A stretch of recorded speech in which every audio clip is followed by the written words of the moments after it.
pessoal. Nosso próximo palestrante vai ser o Rodrigo Tutilo. Ele é formado em Engenharia Elétrica pela Unesp e atualmente é responsável pelo departamento técnico do setor de indústria IoT da Advantech. Ele é especializado em projetos de automação e tem como foco a inserção de tecnologias de IoT na Advantech, assim como no mercado brasileiro.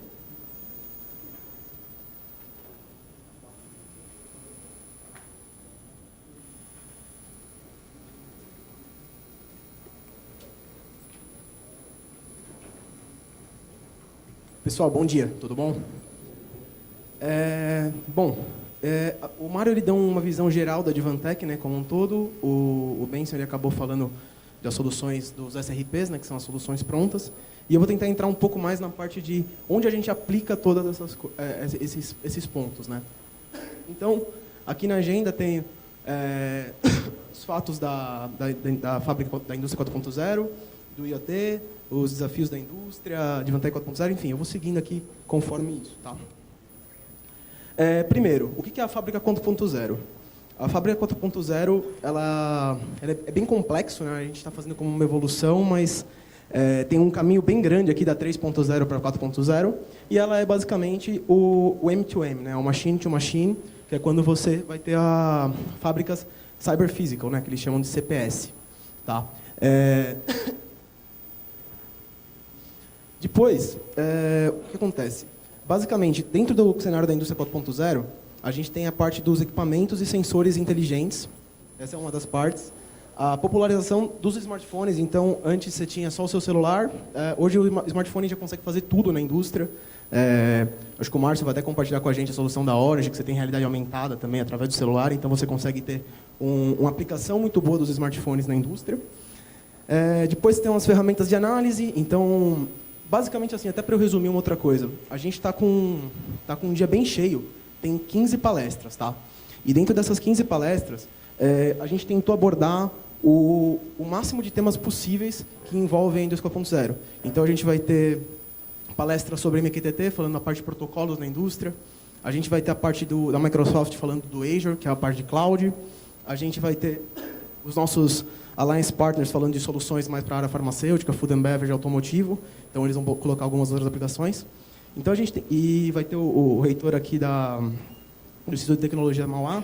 Ele também vai botar um pouco de como o setor de educação está vendo a indústria 4.0, que é uma outra parte importante, tá?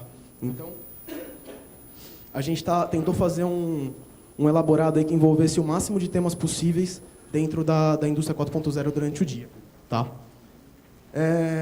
Bom, beleza. Então, assim, dentro do Indústria 4.0, a principal coisa que está habilitando a Indústria 4.0, o que é? É o IoT. Então, o IoT, o que a gente precisa ter? A gente precisa primeiro ter os dispositivos interconectados, certo? Então, você tinha antes fábrica que tinha muito equipamento sem nenhuma automação e você não conseguia ver máquinas antigas, você não conseguia fazer nada. Hoje em dia, a gente está possibilitando isso, eu vou mostrar um pouco de como a Advantech ajuda nisso. Então, tem a instrumentação deles dessa parte, a interconexão deles. Essa interconexão deles, o que acontece? Hoje, a gente tem algumas indústrias que elas têm processos diferentes automatizados, mas eles não conversam entre si. Então, essa é uma das outras partes de interconexão que a gente está tentando fazer. E aí, a partir dessa interconexão, vai ser a parte de inteligência, que aí a gente consegue colocar tudo na nuvem e juntar isso com um ERP e dar mais informações para um controle da indústria. Tá? Bom, beleza. Dentro disso daí, o Internet of Things, o que ele vai pegar? Ele vai pegar principalmente esses dispositivos primários, né, que é a aquisição dos dados e deixar essa automação toda acontecendo. Nesses três pilares tem o IoT, o Big Data, que vai ser a análise de todos esses dados que a gente está coletando, que a gente tem que fazer uma transição ainda. Primeiro a gente está falando do Big Data, depois vai ser o Smart Data, né, que a gente já precisa fazer esses dados valerem alguma coisa. E a parte de segurança, que é importante. Hoje a gente vê bastante indústria, eu vou botar a minha aplicação na nuvem, o meu segredo aqui na nuvem. Então, a gente tem muito essa quebra de paradigma com segurança na parte wireless também que está acontecendo. Tá? Dentro disso, qual solução que a Advantech tem? A Advantech tem o WISE. O WISE ele é um dispositivo de aquisição de dados. Tá? O WISE é esse aqui. Ele é um dispositivo de aquisição de dados que ele já comunica direto com a nuvem. Tá? Você vai conseguir pegar máquinas e automatizar elas e elas já vão conectar direto com a nuvem. Então, você consegue fazer essa interconexão dos equipamentos que antes não eram habilitados. Então, dentro do processo da indústria 4.0, o primeiro vai ser o quê? O Machine Automation. Então, no Machine Automation, a gente vai ter isso. Ela é uma solução que custa, esse carinha custa uns R$700, mais ou menos, então é uma solução bem barata e que você consegue fazer isso. Agora, a partir de junho, a gente já vai ter ele conversando MQTT. Hoje ele só comunica HTTPS. Tá? Então, a gente está evoluindo com eles. Essa linha WISE, hoje o que acontece? A gente usa uma tecnologia da Intel que chama M2Com. Essa tecnologia, o que ela faz? É um chipzinho muito pequeno, barato, e hoje, quando a gente vai falar de protocolo de comunicação do IoT, putz, eu tenho o Sigfox, eu tenho o LoRa, eu tenho 1000 tipos de comunicação. E ninguém sabe hoje qual que vai realmente prevalecer, né? Hoje eu acho que o MQTT é o que está um pouco mais maduro, muita gente usando, tem o Sigfox, o Sub 1 GB, mas essa parte que acontece. Todos os computadores da Advantech, os novos dispositivos, eles estão sendo construídos a partir disso. Então, você só mudando o chip, você muda o tipo de comunicação que esses equipamentos vão ter no futuro. Então, hoje você fez MQTT, daqui a um tempo o MQTT não foi a melhor, você quer mudar para outro. Você não precisa trocar o equipamento inteiro, você só consegue trocar esse chip, atualizar a firmware e você consegue fazer essas coisas. Tá? Bom, beleza. Então, aqui que nem eu falei, quais são as mudanças da indústria 4.0? Então, a primeira mudança é essa questão de criar uma rede cyberfísica, né, que é o CPS. A otimização sem a utilização da mão de obra humana. Então, por exemplo, nessa parte acho que a gente está ainda uns belos passos atrás, né? Falta bastante coisa para a gente evoluir antes disso, né? A integração de sistemas de TA e TI. Então, antes o pessoal de TA não conversava com o TI, hoje todo mundo é obrigado a conversar, não tem como não falar. E um está jogando com o outro, não tem como fazer. E a conexão dos processos e dos equipamentos, que nem eu acabei de falar. Bom, aí quais são os desafios? Então, os desafios é aumentar a eficiência operacional, né? Aumentar essa eficiência da fábrica, um ciclo de desenvolvimento menor. Então, o ciclo de desenvolvimento menor, o que significa? A partir do momento que a gente tem uma implementação clara da indústria 4.0, a gente consegue tirar a fabricação em massa, que a gente tem hoje, porque era o que estava dando valor, e consegue quebrar isso em ciclos menores e customizar todas as soluções para os clientes. Tá? Então, esses são um dos partes. Depois a parte de economia de energia, também toda essa outra parte. E a grande questão aí, que aí eu acho que entra muito a educação, a gente está criando uma complexidade muito grande. E a gente não tem mão de obra para atender essa complexidade que está acontecendo hoje. Então, isso é um dos principais desafios que está tendo aí. A gente tem a nossa indústria um pouco defasada, se você comparar com outros locais, e, além disso, a mão de obra. Então, a gente tem que fazer essa quebra e crescer, tá? Ops, eu esqueci dos desafios para o Brasil. Então, para o Brasil, é exatamente o atraso tecnológico, a falta de mão de obra, a produtividade da indústria, né, que está parada faz muito tempo já, a parte de setores de serviço. Por exemplo, hoje você vê muito aplicativo de celular, para quê? Para você usar no teu dia a dia.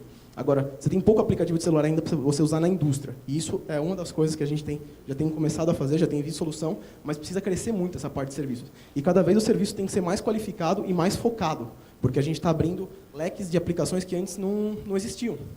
Então, cada vez você precisa de uma mão de obra mais específica para algumas coisas. E a parte de que as máquinas muito antigas, né? Então, isso aí é um legado que a indústria tem, que a gente tem que bater. Bom, aí aqui, se a gente olhar essa figura da indústria 4.0, né, a gente consegue ver aí a automação de máquinas e a manutenção preditiva, que seria mais a parte de interconexão para a gente conseguir fazer. Depois, o monitoramento e otimização dos equipamentos, o MES, então a gente vai ter uma integração de software para fazer isso. E depois, num sentido mais de energia da fábrica mesmo, como que a gente vai conseguir fazer todo esse gerenciamento. Tá? Então, dentro desse conceito, como que a Advantech entra aí? Principalmente com o EIS, que é o Edge Intelligence Server. Então, a gente tem os IoT Gateways, a gente tem bastante ali dentro da área de stands, depois vocês conseguem também dar uma olhada em como eles funcionam. Eu tenho um PC que eu não trouxe, mas cabe aqui dentro do meu bolso, é muito pequeno, até PCs maiores. Então, assim, qual que é a grande diferença? Antes a gente tinha computadores que tinham que ter processamento alto, porque você tinha um processamento local. Hoje, com a ideia de descentralização, jogando tudo para a nuvem, você está voltando a computadores com baixo processamento, porque está jogando tudo para a nuvem e fazendo processamento lá. Então, está tendo uma reversão aí do que aconteceu. Foi subindo o processamento e agora você não precisa mais tanto, dependendo da aplicação. Tá? E nessa parte que o Edge ajuda. E aí, com eles, aqui no Brasil, como que a gente faz? A gente trabalha com os Alliance Partners. Então, a gente tem solução do ACP Fin Manager, que a Aquarius vai falar. É uma solução que quando você tem uma escala legal, dá uma diferença muito grande. Você não precisa ter um sistema operacional instalado na máquina, você faz um boot PXE do servidor e você puxa toda a informação de lá. Se o equipamento quebrou, você tem uma troca muito rápida, você só precisa trocar o equipamento e ele já boota PXE, você não precisa trocar sistema operacional, SSD, então você tem um ganho de produtividade muito grande. A gente tem soluções de OE, de MES, com a Ellipse a gente desenvolveu aí um driver do Wise, que você já integra para uma parte de Data Analytics, também dentro do EPM, que é um software que eles têm.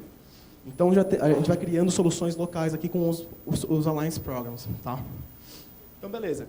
Então, aqui, quando a gente bota numa escala de crescimento aí dentro dessas partes, a gente tem a parte do Machine Automation. Então, Machine Automation, acho que foi já o que eu comentei até lá atrás. Tem a parte do Wise, que é o principal. Qual que é as grandes características do Wise? Primeira coisa, ele tem um armazenamento local que segura até 10.000 samples. Então, você perdeu a comunicação com o teu controle, você não vai perder informação. Ele vai armazenar num buffer local, quando voltou a comunicação, ele sobe toda aquela informação de uma vez só. Tá? Então, essa é uma das coisas. Ele já comunica com o Dropbox, ele está comunicando, a gente está fazendo os testes para comunicar com o Azure já, tem o da IBM também, o Bluemix, que também já trabalha junto. Enfim, então, basicamente, dentro daqui, a gente tem uma limitação de I/Os. No máximo, vai ter 8 I/Os, normalmente 4DI, 4DO, 4DI, 4AI, vai ter alguma coisa desse tipo. Beleza. Depois, na parte de conectividade de equipamento e visualização de processo. Então, dentro disso, qual que é o principal ponto disso? Hoje, as indústrias... Um cara construiu uma parte da indústria com a Siemens, outra com a Rockwell, outra com a Schneider, e está tudo 1000 protocolos diferentes lá. Então, hoje, para a gente fazer esse processo de interconectar os processos é difícil, porque você não tem todos eles conversando o mesmo protocolo. Então, um dos pontos principais aí é o OPC UA. Né? Então, tanto Schneider, Microsoft, GE, todos eles estão forçando, né, para a entrada desse protocolo. E aí, como que a Advantech pode ajudar nisso daí? A Advantech desenvolveu uma tecnologia que chama IDOR. Esse IDOR é o seguinte, os nossos PCs hoje, eles são modulares. Tá? Então, nessa modularidade deles, nessas plaquinhas, o que a gente tem? A gente vai ter os Field Bus industrial em comunicação. Então, tem um cartãozinho aqui, que ele é Profinet, tem um que é Profibus, tem um que é Ethernet IP, CAN-Open, EtherCAT. Então, dependendo do tipo de comunicação que você tem neles, você consegue receber os dados através do nosso computador e passa para cima ao PC UA para fazer isso daí, conversar de uma maneira só dali para cima. Tá? Então, esse é o principal produto que a gente tem para essa parte. Tá? Depois, na parte de conectividade dos equipamentos, quando a gente, por exemplo, mundialmente a gente tem os SRPs. No Brasil, a gente tem usado muito mais os Alliances, né? E dentro da estrutura dos Alliances, a gente tem a parte de HMI, então é simplesmente fazer esse protocolo, né, essa conversão de protocolo dentro da máquina, e não necessariamente sempre ela é necessária usar o IDOR, porque depende muito se vai ter a conexão física diferente ou não. Tá? E aí ele consegue, dentro disso, atuar em diversos processos para visualização local dos equipamentos. Tá? Depois, a otimização. Aí, nesse daqui, esse slide aqui até a gente fez junto com a Orange. Então, é muito para a parte de OE, de MES, onde a gente vai conseguir fazer mostrar a produtividade, mostrar o índice de OE e como que a gente vai conseguir aumentar isso. E aí, uma coisa legal que tem é que acho que o Márcio vai falar bastante também, é a questão de realidade aumentada, que você no campo você consegue ver como está a produtividade da máquina, que nem o Pokémon GO, quando você aponta para a máquina, você vê a produtividade que está acontecendo lá. Então, que é um conceito novo de realidade aumentada aplicada na indústria, né? Então, tem algumas coisas bem legais para essa parte. Tá? Exatamente essa parte que você consegue ver a produtividade da máquina. E aqui, esse outro é o Theme Manager, que é uma parceria que a gente tem com a Aquarius, né? Então, no Theme Manager, essa parte exatamente que eu falei de você ter o boot PXE e não ter uma conexão local. Então, com isso, a gente consegue implementar, ter um ganho muito grande. E, além do Theme Manager, eles têm o Relevance. O Relevance, ele é muito legal numa indústria, porque ele é o seguinte, você configura RFID, vários lugares diferentes, e conforme você vai andando na indústria, Você chegou numa distância próxima daquela máquina, ele vai mudar teu tablet para a aplicação que está naquela distância. Então você vai configurar o RFID e você não precisa ficar mudando de tela, você ir perdendo tempo. Você chegou perto da onde você quer mexer, ele já consegue fazer aquele câmbio nas informações para você atuar. Então, isso é legal, isso você consegue duplicar a tela do operador. Se você tem uma máquina muito grande, você quer fazer uma manutenção do outro lado da máquina. Você corre o risco de começar a fazer manutenção, um cara não vê e ligar a máquina. Então, desse jeito ele consegue parar a máquina, ir para lá, e ninguém consegue mexer até ele liberar a máquina. Então, você já não precisa ter uma pessoa parada só para ninguém matar o outro, né, basicamente. Depois, na parte de Big Data e análise preditiva, a Advantech tem um software que chama WisePass RMM. Esse WisePass, ele é um software, todos os produtos da Advantech, você vai conseguir monitorar eles em campo e você consegue fazer um acesso remoto neles, você consegue ligar, desligar, você consegue ver como está. Aqui. A gente consegue ver como que está a temperatura de operação do equipamento, como que está o armazenamento no SSD, se está muito cheio, não está. Então você consegue ter todo um histórico de informações do equipamento através do nosso software. Tá? Então essa é uma das partes que a gente agrega, né, da manutenção preditiva. E aqui, quando a gente vai para a parte de Big Data, né? Então, na parte de Big Data, quando eu pego aqui o Analytics IoT, cara, Machine Learning, Deep Learning, Big Data, a gente está fazendo uma solução do nosso, que é através do IoT Hub, que ele vai usar o Stream Analytics também, que é outra parte. Então, aqui, quando você vai para essa parte de Big Data, você vai entrar num Azure, num IBM, onde você está abrindo muitas opções para trabalhar. Tá? E depois, uma revolução no mundo dos negócios. Né? Então, nessa revolução no mundo dos negócios, é muito legal aqui, ó, porque você começa a ver, ó, eu falo conectividade. Então, vai ter 1000 tipos de conectividade, você só vai escolher o que você quer. A gente divide por aplicações e mercados. Então, o mercado veicular, tem o mercado de internet, a impressora 3D, que é outra coisa a quebrar. Então, você está tendo toda uma quebra de paradigmas da estrutura que a indústria funcionava. Só que se você olhar aqui ainda, a maioria dessas soluções são para você usar como pessoa e não no teu negócio. Então, isso que a gente precisa crescer, mas aqui já dá um panorama global de como que está hoje essa revolução acontecendo. Tá bom? Bom, então as conclusões a indústria 4.0, primeiro, ela não é uma tecnologia, né, ela é um conceito aplicado do IoT, né, que a gente vai conseguir fazer para acontecer ela. Ela não é um novo conceito, já tem gente falando disso há muito tempo. A questão antes você não conseguia aplicar ela, você não tinha tecnologia suficiente para conseguir fazer ela acontecer. Depois a parte de flexibilidade, né? Então, que é a parte onde eu mostrei do iDoor, do Wise, que a gente consegue fazer. E a gente tem trabalhado isso muito através de parceiros, tá? Para conseguir pegar essas soluções. Então, hoje, o que eu posso falar para vocês é assim, quem está aqui, a gente fez uma seleção muito específica, a gente tentou não divulgar para uma base de dados inteira, a gente foi mandando e-mail para pessoas que a gente julgava um critério de relevância. Então, a gente espera que vocês gostem bastante ali do espaço de trás, que vocês tirem a dúvida que tiver, a gente tem muita solução mostrando, tá? E depois a gente pode ir conversando também, tá bom? Eu agradeço, obrigado.